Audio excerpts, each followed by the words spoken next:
Kenapa tuh alasannya nggak masuk Unpar aja? Bisi kalau maksudnya bisi munculkan kamu punya kakak atau punya adik? Iya, berarti aku punya adik. Gimana ceritanya tuh? Jadi udah BOPS. SMP aku lihat orang main gitar, apa sih gitu? Sama nggak? Hai, kenalin aku Dina. Aku Angga. Kita mau ngapain? Kamu mau apa? Ya jadi kali ini kita bakal bikin podcast ala-ala ya. Jadi Himatika tuh bakal bikin sesuatu yang beda kali ini. Ini perdana ya kita podcast kali ini. Untuk pertama kalinya, semoga bisa diterima oleh Doa. masyarakat. Doa. Amin. Amin. Nah, ini mah udah fix lancar ya acaranya ya Kak. Amin. Oke, kita bakal kedatangan siapa nih Angga? Nah, kita tuh bakal kedatangan tamu yang benar-benar spesial. Orang ini spesial. Dan orang penting juga ya. Di balik kesibukan kuliah online, kita bisa ngundang dia ke sini. Siapa lagi kalau bukan? Kang Fahri. Ya, Kang Fahri ini ada di tengah-tengah kita gitu. Oke. Kenapa kan kita? Sekarang mungkin kita kenalan dulu aja ya nggak sih? Iya. Kita kenalan, mending dari nama kayak biodata aja gitu. Jadi nama, umur, alamat, zodiak, mahfam, bifam, favorit, hewan favorit ya siapa tahu. Ya orang-orang juga pengen tahu tentang kamu kayak gimana. Oke, jadi nama lengkap aku Fahri Nofir Pratama, lahir di Bandung, tanggal sekian lah ya, yang tahu-tahu aja gitu. Bisi nanti ada masalah fatal. Apalagi ya? Asal aku dari Bandung, cuman imigran. Iya sih imigran. Imigran, jadi ceritanya keluarga aku tuh sebenarnya keluarga migrasi dari Banjarmasin, dari Kalimantan Selatan. Jadi aku sebenarnya nggak bisa bahasa Sunda gitu, cuman di rumah atau pakai bahasa apa. Jadi kalau di rumah itu aku ini apa semua orang tua tuh yang ada di rumah ngomongnya pakai bahasa Kalimantan gitu. Sedangkan aku nggak ngerti. Cuman ya ngerti mah ngerti gitu apa yang mereka katain gitu ya. Bisa ke arti ke otak gitu. Cuman buat ngebalasnya itu aku masih belum tahu gitu apa yang harus aku omongin gitu. Soalnya apalagi Mungkin Tinggal di mana akang teh? jadi gini lucunya ya. Aku tuh tinggal, ini pas banget rumah aku tuh di depan pintu belakangnya Unpar kalau kalian tahu. Tapi aku kuliahnya di Unisba gitu. Jadi kalau kalian sebenarnya rumah aku tuh keluar itu langsung gerbang Unpar. Jadi kebetulan juga rumah aku tuh kos-kosan kan. Nah kos-kosan itu kos-kosan anak Unpar. Jadi aku terasa terkucilkan aja di rumah gitu, isinya Unpar tapi aku sendiri Unisba gitu. Oh jadi teh ya kuliah di Unisba tapi rumahnya mah di belakang Unpar gitu ya. Kenapa tuh alasannya nggak masuk Unpar aja? Bisi kalau maksudnya bisi mun bolos teh langsung to the point ketahuan gitu ya. Jadi Kang Fahri itu berapa bersaudara sih? Dua. Kakak, Aku adik. kakak. Kamu enggak maksud aku bukan gitu. punya Aku kakak. nggak nanya kamu kakak. Kamu punya kakak atau punya adik? Iya, berarti aku punya adik gitu. Oh iya. Bener juga guys. Siapa yang berdoa? Adiknya satu aja berarti. Satu. cewek atau Cowok. Kan kalau kayak pengen tahu ya itu mirip banget sama aku. Cara cuma ada 1 tahun sama aku. Gimana ceritanya tuh? Jadi udah hamil, melahirkan, hamil lagi? Iya, kayaknya kayak gitu. Oh my god. produktif ya. Bener ya? Sangat produktif. Sekali. Beda setahun tuh gimana tuh? Jadi kayak Kalau kembar aja kali ya? Ya jadi kalau dulu kata mama, kalau misalkan lagi pergi tuh kan suka keretanya bareng tuh si kereta bayinya, dorongnya bareng terus orang-orang tuh pada ngira kita kembar. Padahal beda Padahal ya? beda sih 13 bulan kalau beda itu. Setahun Sebulan, sebulan ya. Gitu. Dan kalau misalkan dulu tuh dari sampai SMP sampai SMA, aku tuh bilang kalau misalkan aku sama aku tuh beda. Cuman kalau sekarang sudah kuliah, aku pas lihat foto lagi, emang mirip pisan gitu. Kalau misalkan emang mirip banget gitu. Untuk sebagian orang yang kenal dekat sama Kang Fahri ini, Kang Fahri itu punya nama panggilannya gitu dan namanya tuh unik banget. Jadi dari Fahri, orang-orang tuh bakal kenal dengan sebutan Bobs, as known as Bobs. Itu gimana ceritanya kenapa bisa jadi Bobs? Coba Apakah ceritain. SpongeBob? Bobs. Jadi Bobs itu bukan BOBS ya. BOPS. BOPS. Itu asal usulnya dari kata bopung. Mana baca kamu? Jadi asal usulnya itu pas lagi aku SMA itu kata Jadi awalnya itu tuh panggilan gara-gara kelakuan aku tuh kayak bocah kampung. Jadi kan kata-kata ini jadi True gak teman-teman? True. Berarti di kampus juga bocah kampung. nggak, jadi awalnya tuh aku masih dipanggil Fahri dulu kan, terus dari guru eskul musik aku waktu SMA pingin ya biar nggak Fahri teuing lah. Ih sih masih gak bopung, masih panggilnya bopung cenah. Terus kan kalau bopung panjang gitu ya. Terus asalnya dari teman dekat dulu. dari teman dekat dulu, jadi emang teman-teman sekolah kan teman dekat semua sampai sekarang gitu kan ya. Terus gara-gara kepanjangan jadi kita pakai istilah yang ada S-nya gitu loh. Jadi awalnya cuma jadi Bobs doang, nah itu kasar Oh, jadi daripada bopung, Bobs gak enak gitu ada aja, S-nya gitu iya, ya. mending Bobs gitu. Emang kenapa nggak Fahriri? Nggak enak ya. Gak enak Ada sih, kok-nya Fah. kalau gitu kan kalau misalkan nggak pakai H Ri. jadi fuck doang kan jadi aneh gitu. Itu bahaya, gak boleh. Artinya beda. Gitu, jadi Bopung nggak tahu nama Bobs nggak tahu nggak. Cuman aku suka dengan panggilan Bobs karena Dia bangga jadi bocah Nah, kampung. kenapa kalau Bopung ya nggak apa-apa, cuman kalau misalkan Bobs ya udah enak aja gitu dipanggilnya. Bobs gitu. Tapi emang ya nih, testimonial dari aku. Kalau manggil Fahri itu aneh gitu. Aneh. Kayak Fahri itu lebih ke orangnya yang rapi mungkin ya, yang lebih tertata dan lebih Rapi deh. tekun, Aku rapi. rukun, aman. Jadi kayak pribadi dia kayak gini, Bobs udah. Ucapnya Bobs, oke. Itu testimoni dari aku. Udah menempel kata-kata Bobs sama Iya, makanya orang-orang juga lebih akrab sama Bobs aja ya. Lebih ke ya udah. oke. Semua dari teman-teman kelas SMA terus teman-teman sekolah sampai teman kuliah sekarang manggilnya Bobs gitu. Oke, jadi lebih akrab juga Bobs ya. Terus kita mau nanya lagi nih tentang sejarah waktu mungkin masalah sekolahnya nih. Kamu tuh tipikal pribadi yang kayak gimana sih sebenarnya gitu? Kayak gimana sih dari SMP dan SMA tuh kamu dapat cerita dari orang kan? Misalnya kamu sebenarnya kayak gini loh orangnya, dan SMA tuh ternyata beda lagi kayak gitu. Oke, jadi pas SMP gitu ya. Sebenarnya perubahan drastisnya ke SMA sih. Pas SMP itu dari SD ke SMP aku tuh disebutnya orang-orang mungkin nyebutnya nerd loh. Jadi kayak belajar terus, nggak pernah main, nggak pernah gaul gitu. Soalnya aku baru tahu pergaulan yang apa yang sekarang itu SMA gitu. Dan hidup aku berubah drastis pas SMA. Ya, Karena karena sekolahnya di Semansa. Iya, bisa gitu, bisa dibilang.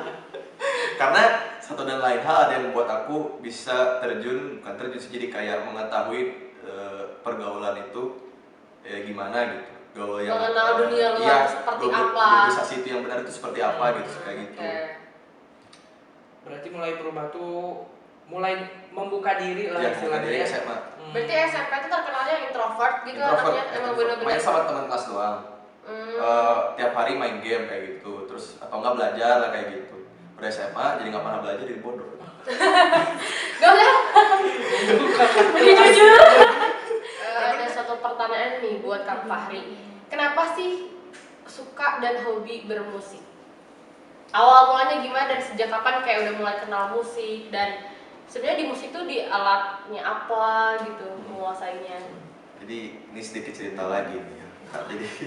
Jadi waktu SMP itu aku saudaraku ya umurnya sekarang seumuran aku sekarang, dia meninggal dunia. Jadi terus aku pas lagi 40 hari itu kan di kamarnya tuh ada gitar gitu kan, ya aku coba main. Emang aku dulunya tuh nggak suka orang main musik gitu. Kalau aku lihat orang main gitar aja aku benci gitu ya. Kenapa?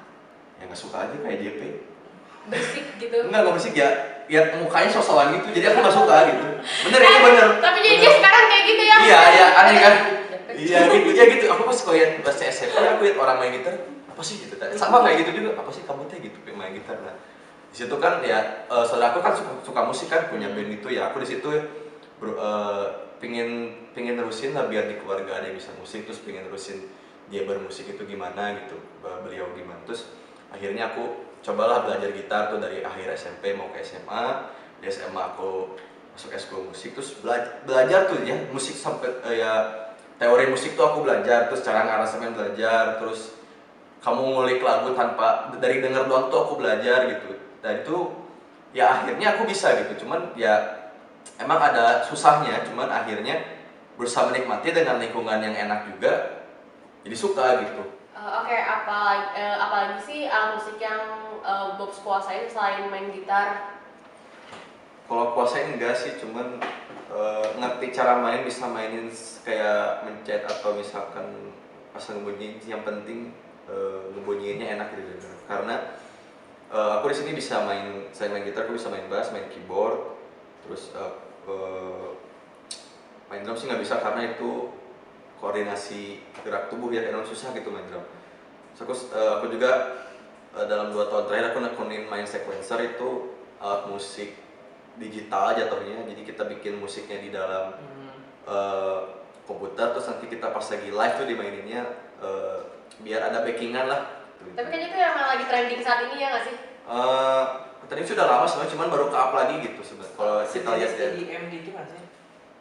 Bisa jatuhnya elektronik jatuhnya gitu, karena itu nge-sample suaranya banyak gitu, nggak cuman yang musik EDM aja, bisa juga ada juga yang alat musiknya emang organik cuma disampel gitu. Nah tapi aku punya pertanyaan sih buat Kang Fahri, balik lagi ke masa SMA gitu ya. Kan sekarang tuh Kang Fahri jadi bisa dibilang ketua sebuah organisasi gitu ya. Waktu SMA itu sendiri pernah nggak sih ikut organisasi gitu kan? Kalau tadi dibilang hobi ke musik ya. Nah tapi di luar itu kayak organisasi yang ada di kayak OSIS atau mungkin lain sebagainya, pernah nggak sih ikut apa? Aku dulu paling anti OSIS. Karena aku bilang OSIS apa sih gitu. Apa sih kalian deh gitu. Demi Allah coba ini.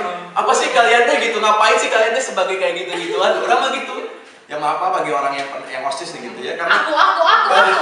ya kalian teh ngapain sih kayak gitu teh gitu. Capek-capek gitu. Cuman kan kalau aku mah dulu SMA karena belum mikir organisasi nggak pernah ngaruh teh gitu pada depannya gitu. Kalau misalkan di kuliah, lihat orang-orang lebih terorganisir lah gitu kan. Jadi lebih berprofit menurut aku. Terus pas masuk juga lebih rame gitu. Kalau misalkan lihat yang OSIS, apa man kalian tuh kalau apa itu sih kayak apa banget lah gitu kata aku mah. Berarti intinya waktu SMA tuh nggak ikut organisasi? Nggak ikut sama sekali. Ikut sama sekali. Terus kenapa sekarang bisa terjun ke satu organisasi dan bahkan bisa jadi jabat langsung ketua himpunan? Suatu ketika waktu aku di kaderisasi, ini sedikit cerita ya. Aku kaderisasi itu sama Kang Rozi, kalau yang nonton yang pada tahu Kang Rozi itu periode 2018-2019 kayaknya.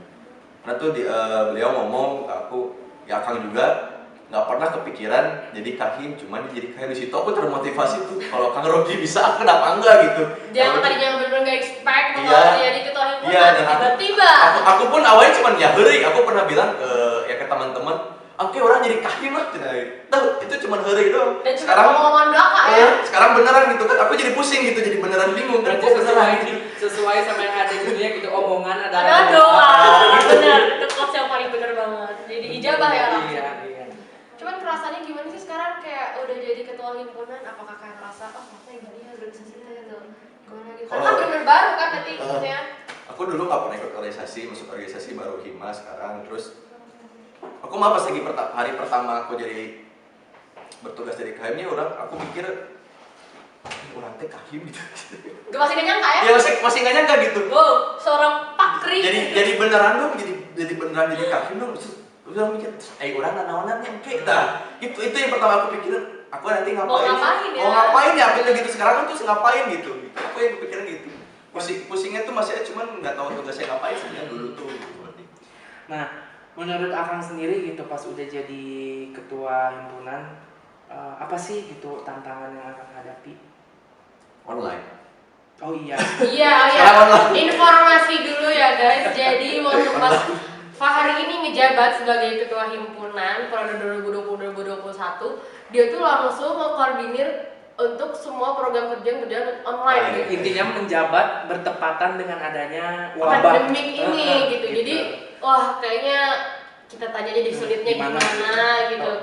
Ini tuh benar-benar suatu hal yang baru dan kayaknya emang baru di kamu nih kan. Atau mungkin di luaran sana juga banyak kan orang-orang yang pengen lihat gitu pandangan dari beberapa orang tentang gimana sih cara ngadapin sebuah organisasi di masa seperti ini gitu.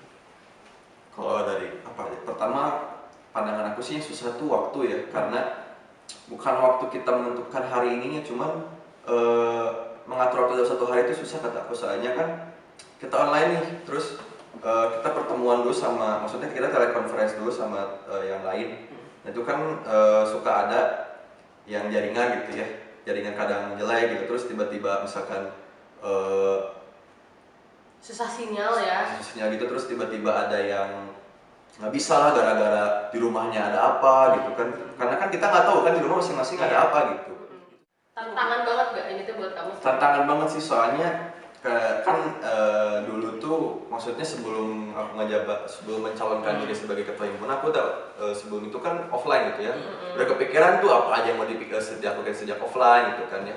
Nah pas lagi tiba-tiba pandemi kan, aku nurun nih kayak mutiara nurun nih, aku bingung gitu.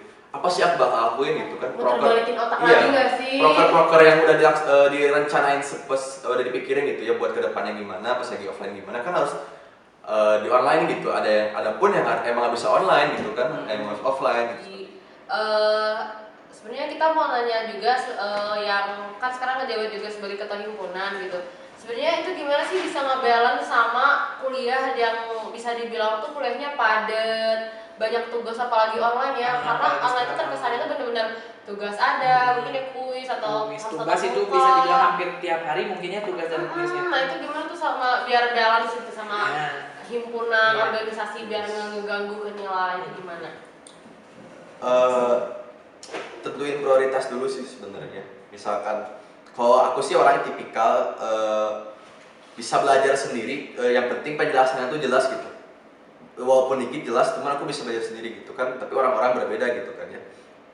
Cuman ya tentuin prioritas kalian dulu gitu. Kalau misalkan emang di situ kalian harus belajar, ya kalian fokus belajar aja gitu. Jangan fokus kalian ngurusin ini enggak. Kalian kan di organisasi itu kalian nggak sendiri kerjanya gitu, sama teman-teman. Berarti kan di situ bisa di backing juga sama teman-teman yang lain buat bekerja tuh gitu.